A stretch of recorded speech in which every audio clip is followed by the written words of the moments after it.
আমরা আল্লাহর দরবারে শুকরিয়া আদায় করি। বিগত 21 তারিখে জামাত ইসলামীর প্রার্থী হিসেবে 10 দলীয় ঐক্যমতের প্রার্থী হিসেবে আমরা দাঁড়িপাল্লা প্রতীক বরাদ্দ পেয়েছি বলি আলহামদুলিল্লাহ। আমরা সেদিন ঘোষণা দিয়েছিলাম আমরা এই প্রতীক বরাদ্দের মাধ্যমে আমরা আমাদের বিজয়ের সূচনা করেছি ইনশাআল্লাহ। আজকে একটি ন্যায় এবং ইনসাফ ভিত্তিক কল্যাণকর রাষ্ট্র প্রতিষ্ঠার লক্ষ্যে দেশপ্রেমিক এবং ইসলামী দলগুলোর ঐক্যবদ্ধ সংগ্রাম, ঐক্যবদ্ধ যে লড়াই শুরু হয়েছে, আগামী 12 ফেব্রুয়ারি জাতীয় সংসদ নির্বাচনে 2টি ভোটের মাধ্যমে আমরা সেই লড়াইয়ে বিজয়ের মাধ্যমে সমাপ্তি টানতে চাই। সেদিন আমরা 2টি ভোট প্রদান করব।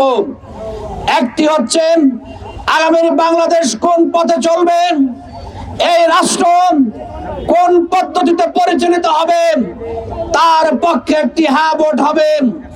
আরেকটি হচ্ছে ন্যায় এবং ইনসাফের প্রতীক, জনগণের অধিকার আদায়ের প্রতীক, এই সমাজে দিন প্রতিষ্ঠার প্রতীক দাঁড়িপাল্লা প্রতীকে ভোট দেওয়ার মাধ্যমে আজকে আমরা টেকনাফ থেকে তেতুলিয়া, রূপসা থেকে পাথুরিয়া আজকে জনগণের মাঝে যে উচ্ছ্বাস দেখতে পাচ্ছি, 10 দলীয় নির্বাচনী ঐক্যের পক্ষে জনগণের যে জোয়ার সৃষ্টি হয়েছে, ন্যায় এবং ইনসাফের প্রতীক দাঁড়িপাল্লার পক্ষে জনগণের যে জোয়ার সৃষ্টি হয়েছে, আমরা বিশ্বাস করি 12 ফেব্রুয়ারি জনগণ বিপুল ভোটে আমাদেরকে নির্বাচিত করবেন ইনশাআল্লাহ। তার কয়েকটি গুরুত্বপূর্ণ কারণ রয়েছে।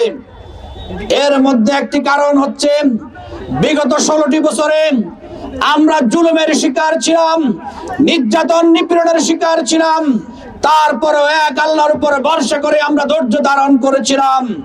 দ্বিতীয় হচ্ছে এই 16 বছরে ফ্যাসিবাদী কায়দায় যারা আমাদের উপর দমন নিপীড়ন চালিয়েছিল, আমরা ঐক্যবদ্ধভাবে সেই ফ্যাসিবাদকে বিতাড়িত করেছিলাম।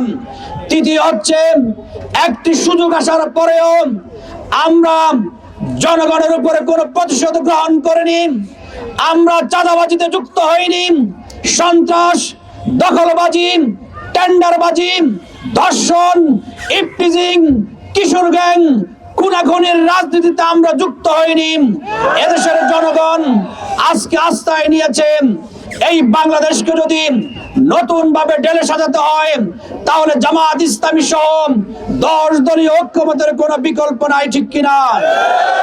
আজকে জনগণ যে আস্থা জামাত ইসলামের প্রতি পোষণ করেছেন, আমরাও জনগণকে আশ্বস্ত করতে চাই, আমার প্রিয় নাঙ্গলকোট লালমাইবাসীকে আশ্বস্ত করতে চাই, ইনশাআল্লাহ জনগণের ভোটে আমরা নির্বাচিত হলে এই দেশে আমরা সুশাসন প্রতিষ্ঠা করব, জালিম তন্ত্রের পরিবর্তে সুন্দর একটি পরিবেশ তৈরি করব, দল মত ধর্ম বর্ণ নির্বিশেষে সকলেই যেন এলাকায় শান্তিপূর্ণ বসবাস করতে পারে, আমরা সে ধরনের একটি পরিবেশ তৈরি করব ইনশাআল্লাহ।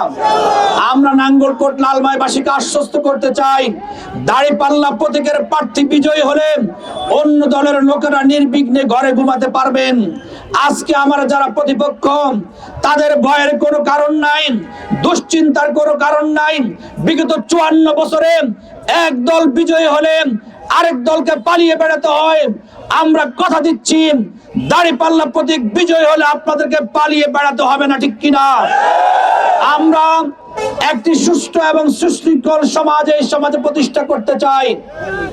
তার পাশাপাশি এই 54 বছরের যে রাজনীতি, রাস্তাঘাট, ব্রিজ, কালভার্টের জন্য যে বরাদ্দ হয়, সেই বরাদ্দ থেকে পার্সেন্টেজ খাওয়ার রাজনীতি, রাষ্ট্রের অস্ত্র তসরুফের রাজনীতি, এই রাজনীতির আমরা কবর রচনা করতে চাই, ঠিক কিনা?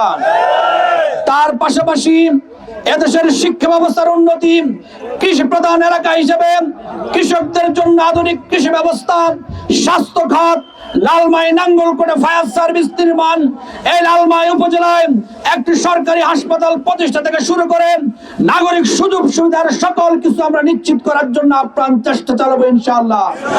সর্বশেষ সকলকে বলতে চাই, নির্বাচনী যে আচরণ বিধি রয়েছে সেগুলোর দিকে লক্ষ্য রেখে আমরা নির্বাচনী প্রচার কার্য চালিয়ে যাব। আমাদের প্রতিপক্ষ যারা, তাদের ব্যাপারে আমরা কখনো কটূক্তি করব না, ফেসবুকে কোনো ধরনের লেখালেখি করব না। শুধু আমরা কি চাই, জাতির জন্য কি করতে চাই, আমাদের কমিটমেন্ট কি, আমাদের ম্যানিফেস্টো কি, আমরা শুধু আমাদের নিয়েই ব্যস্ত থাকবো ইনশাআল্লাহ। একটা হুঁশিয়ারি দিতে চাই, কেউ যদি কেন্দ্র দখলের চেষ্টা করেন, হুমকি দামকি দেওয়ার চেষ্টা করেন, কিংবা আপনাদের প্রার্থিতা না থাকার কারণে এখন যারা বিভিন্ন ধরনের হুমকি দিচ্ছেন, আমরা স্পষ্ট ভাষায় বলতে চাই, নতুন করে কোন ফেসিবাদের নাঙ্গলকোট লালমাই কায়েম হবে না ইনশাআল্লাহ। আমরা জনগণকে সাথে নিয়ে প্রতিরোধ গড়ে তুলবো ইনশাআল্লাহ।